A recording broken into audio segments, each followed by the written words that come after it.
என் பேர் இதயசக்திங்க. நான் அன்னூர் பக்கத்தால் அக்கரை சங்கப்பள்ளியிலேருந்து வரேன். நான் கீழே உட்காந்து நான் நல்லா பாத்ரூம் போய், அதாவது கீழே உட்காந்து பாத்ரூம் போய் கிட்டத்தட்ட 3 வருஷம் ஆச்சுங்க. எனக்கு 2023 முதல் ஸ்பைன் ஆப்ரேஷன் பண்ணாங்க முதுகில். திருப்பியும் இப்போ 1 வருஷத்துக்கு முன்னாடி 2வது ஆப்ரேஷன் பண்ணாங்க. கிட்டத்தட்ட இந்த ஒரு 3 வருஷமாக என்னால் எந்திரிச்சு நடக்க முடியாதுங்க. பெட்டில் தான் இருந்தேன், எதுவுமே பண்ண முடியாது. சாப்பிடணுன்னா கூட என்னால் எந்திரிச்சு உட்கார முடியாது. குச்சி வச்சு தான் நடப்பேன். ஞாயிற்றுக்கிழமை வரையிலையும் ஸ்டிக்கு வச்சு தான் நடந்து வந்தேன் கோயிலுக்கு.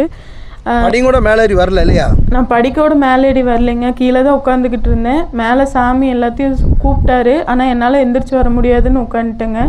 அங்கே உள்ளே போகிற வரைக்குமே என்னால் நடக்க முடியல, அழுதுகிட்டே தான் உட்காந்துருந்தேன். என்னால் வலி தாங்க முடியல. அப்போ வரைக்கும் வந்துட்டு போயிடலாம் கம்முன்னு, என்னால் உட்கார முடியலைங்க அப்படிங்கிற அளவுக்கு சொல்லிட்டு தான் உட்காந்துருந்தேன். உள்ளே கூப்பிட்டாரு. உள்ளே போய் வந்துட்டு பேசிகிட்டு இருக்கையில் சொன்னார், இந்த மாதிரி என்ன இது அப்படின்னு சொல்லிட்டு, இப்போவே உன்னை நடக்க வைக்கிறேன்னு சொன்னார்.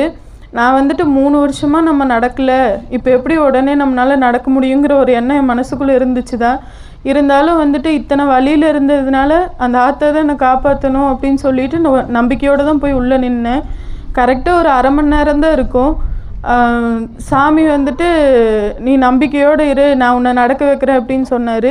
அதே மாதிரி 1/2 மணி நேரத்தில் நான் கீழே உட்காந்துருந்தவ மேலே வரமாட்டேன்னு சொன்னவ மேலே ஓடி போய் ஆத்தா முன்னாடி மண்டி போட்டு கும்பிட்டேன். திருப்பி இறங்கி வந்து இன்னைக்கு ஏறிட்டேங்க. ஏறி சாமி முன்னாடி போய் மண்டி போட்டு திருப்பி கீழே வந்துட்டேன். ஞாயிற்றுக்கிழமை வந்துட்டு போனேங்க. இப்போ வரைக்கும் நான் ஸ்டிக்கை தொடவே இல்லை. நல்லா தான் நடக்கிறேன், நல்லா உட்கார்றேன். கீழே உட்கார முடியாமல் இருந்தவ கீழே உட்கார்றேன். எல்லாமே எனக்கு ஹாப்பியாக தாங்க இருக்குது. ஞாயிற்றுக்கிழமை வந்துட்டு போனேன். என்ன படிச்சிருக்க பாப்பா? பிஎஸ்சி ஐடி படிச்சிருக்கேன். பிஎஸ்சி ஐடி படிக்கிறது இதான் இம்பாசிபிள் பாசிபிளாக இருக்குது. இதுதான் மிராக்கல்ஸ். மிராக்கல்ஸ்னு என்ன எல்லாத்தையும் கோடி சொன்னக்கிறதா மிராக்கல்ஸு. அற்புதம்னா என்ன, சாமி எல்லாத்தையும் உடனே போ வீட்டுக்குள்ள ஒரு பணம் கட்டு கிடக்கணும், அதான் அற்புதம். அதுவும் செய்வோம், அது யாரோ ஒருத்தர் செய்வோம்.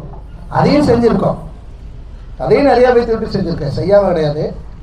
ஆனால் யோசிச்சு பாரு, இதுக்கு பேர் தான் மிராக்கல்ஸ். அதுக்காக எல்லாத்தையும் கங்கா ஆஸ்பத்திரியில் படுத்துருக்கோம், எல்லாத்தையும் கூப்பிட்டு வந்து ரெக்ஸில் படுத்துருக்க எல்லாத்தையும் எந்திரிச்சு நடக்க வைப்பேன்னு சொன்னால் அதெல்லாம் நடக்க மாட்டேன். யார் என்னை பார்க்கணும்னு விதி எழுதி இருக்குதோ, என்னை எவன் முழுசாக நம்புறானோ அவனுக்கு மட்டும்தான் சித்து விளையாட்டு. என்னை நம்புறவனால மட்டும்தான் மழை வெயினாலும் இப்படி உட்கார முடியும். எல்லாத்தினாலையும் 2 மணி நேரம் 3 மணி நேரம் உட்கார முடியாது. குத்த வச்சு உட்காரது எவ்வளோ கஷ்டம் எனக்கு தெரியும். நான் அந்த பொண்ணுகிட்ட கேட்டேன், நீ பாத்ரூம் எப்படி போகிறேன்னு? சேரில் தான் போகிறேன் இல்லையா? கீழே வந்து பெட்லையும் கூட போகிறத சேரில் தான் போகிறேன். இத்தனை வருஷம் சேரில் தான். அப்போ எல்லாமே ஒரு டியூட்டி, நீ தான் கிளீனிங் டியூட்டியா? இல்லைங்க சார், அந்த லெட்டின் போகிற மாதிரி சேர் அந்த மாதிரி போயிட்டு வெஸ்டர்ன்லாம் டாய்லெட் இல்லைங்க, அதனால நார்மல் டாய்லெட் தான் இருக்குதுன்னு அந்த வெஸ்டர்ன் டாய்லெட் செட்டில் சேர் வாழ்க்கை நரகம் தானே பாப்பா. சேர் வாங்கிட்டு வந்து அதுக்கப்புறம் ஏன்டா இருக்கிறோம் அப்படிங்கிற அளவுக்கு நினைக்க வச்சிருச்சுங்க இந்த 3 வருஷம்.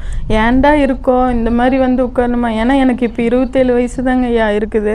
ஆனால் என்னோட உடம்பு சூழ்நிலை ஃபஸ்ட் ஆப்ரேஷன்லேருந்து நான் அனுபவிக்கிறதெல்லாம் நார்மலான லைஃபே கிடையாதுங்க. கீழே உட்காரணும்னு ஆசைப்படவே முடியாது. எங்கேயாச்சும் தூரமாக போகணுன்னு நினைப்பேன், என்னால் முடியாது. இவ்வளோ தூரம் நான் இங்கே வந்ததே வந்துட்டு ஆத்தா மனசை வச்சு நான் வர வைக்கிறங்காட்டி தான் நான் வந்திருக்கிறேங்கன்னு நான் நிஜமாலுமே நம்பிட்டேங்க. நரகத்தை அனுபவிச்சுட்டு இருந்தேன், அழுதுட்டு இருந்தேன். நான் சொன்னேன் முதல்ல முன்னாடி வந்து அழுகாத சிரிக்கிறத வைக்கிறதுக்கு பாபுஜி இருக்காரு. எவ்வளோ பிரச்சனை வந்தாலும் சரி எனக்கு ஃபோன் போடுவேன், சூடு ஊதிட்டு போயிடுவேன். ஆனால் நான் சொல்கிறேன் கரெக்டாக ஃபாலோ பண்ணுவேன். நான் மருந்து தருவேன், உனக்கு நீ மை கூட தரல, ஒரு இலையில தான் கொடுத்தேன். இப்போ கொடுக்குற மாதிரி சூழ்நிலையில் சாமி உத்தரவு வந்தால் தான் மை தருவேன். இப்போதைக்கு உன்னை காப்பாற்றி விடுறேன்னு சொல்லி போட்டு அருள்வா காணிக்க அவளுக்கு 1500 ரூபா தான். அருள்வா காணிக்க 1000, என்னை பார்க்குறக்கு அந்த காணிக்க 1500 ரூபா தான். அதை உடனே சக்தி கொடுத்த என் உடம்புல ஒரு 2 நிமிஷம் மயங்கிடுச்சு அந்த புள்ள.